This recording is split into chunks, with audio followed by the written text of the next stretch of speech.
Assalamualaikum warahmatullahi wabarakatuh. Perkenalkan, kami dari kelompok 1P5 yang beranggotakan saya Dimas Syarif Muhammad. Saya Raifa Kalyana Mahdi. Saya Muhammad Lutfi Jainul Ihsan. Saya Emi Raihan Mustafa. Saya Muhammad Arsyad Fahrizal. Saya Kinanur Aziz Latifah. Saya Ciara Widya. Saya Mutiara Jelita. Dan saya Bintani Arifatunisa.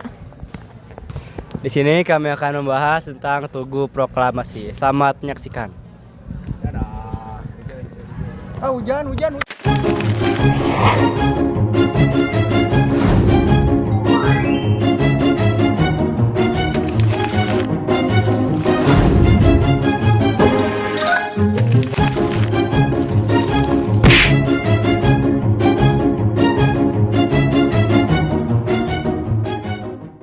Sejarah Tugu Proklamasi.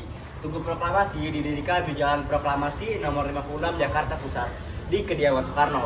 Tugu Proklamasi dibangun untuk mengenang pembacaan teks proklamasi kemerdekaan Indonesia pada tahun 1945. Pembangunan dimulai dari tugu sederhana oleh pemuda pada tahun 1946 dan gagasan tugu monumenal pada tahun 1960-an hingga peresmian Tugu Megah pada 17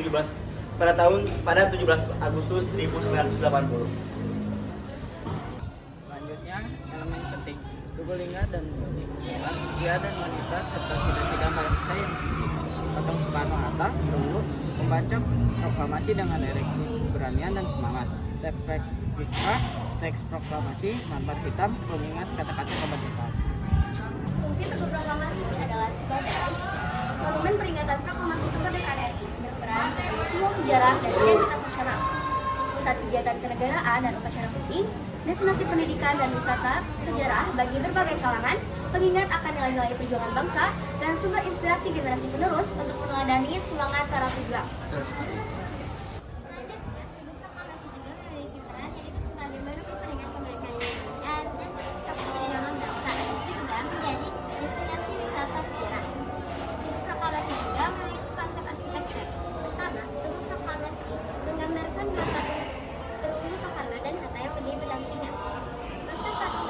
Diambil dari foto saat proklamasi pertama kali dibacakan.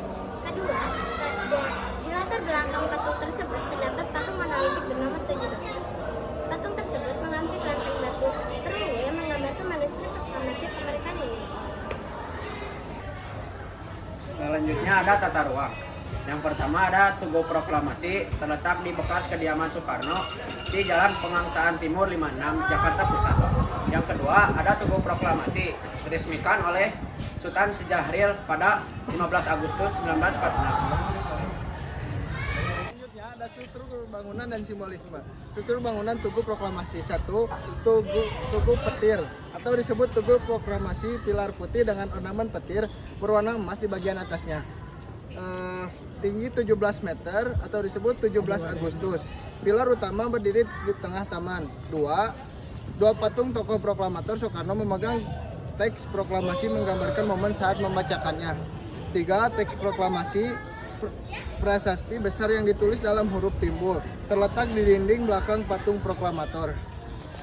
4 taman proklamasi, area terbuka hijau yang mengelilingi monumen memberi kesan sakral dan tenang, dan jalur pejalan kaki dan tempat upacara atau refleksi.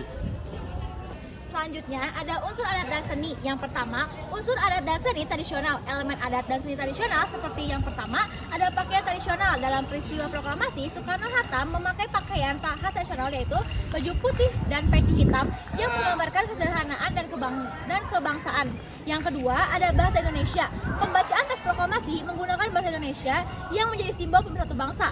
Yang ketiga, ada arsitektur tugu. Beberapa bagian tugu dan monumen di sekitarnya menggunakan gaya arsitektur yang menggambarkan semangat nasionalisme dan kebudayaan khas Indonesia.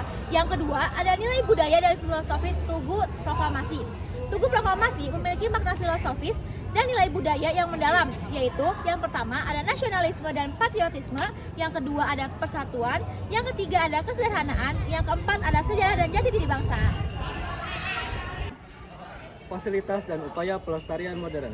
Yang pertama, Tugu Proklamasi. Tugu ini menandai lokasi pembacaan naskah proklamasi kemerdekaan Republik Indonesia oleh Insinyur Soekarno.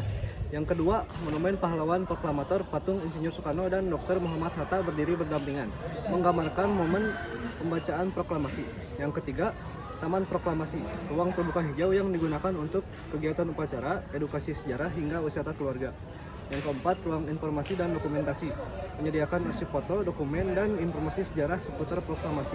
Yang kelima, area parkir dan toilet umum, fasilitas pendukung untuk kenyamanan pengunjung. Yang keenam, papan informasi digital dan manual menjelaskan sejarah proklamasi, tokoh, dan peristiwa penting secara informatif. Lalu yang terakhir ada upaya pelestarian modern di Tugu Proklamasi.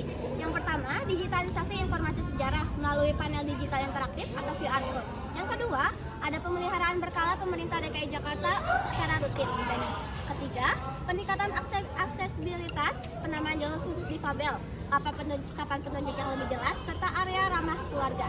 Yang keempat, penyelenggaraan event edukasi dan budaya.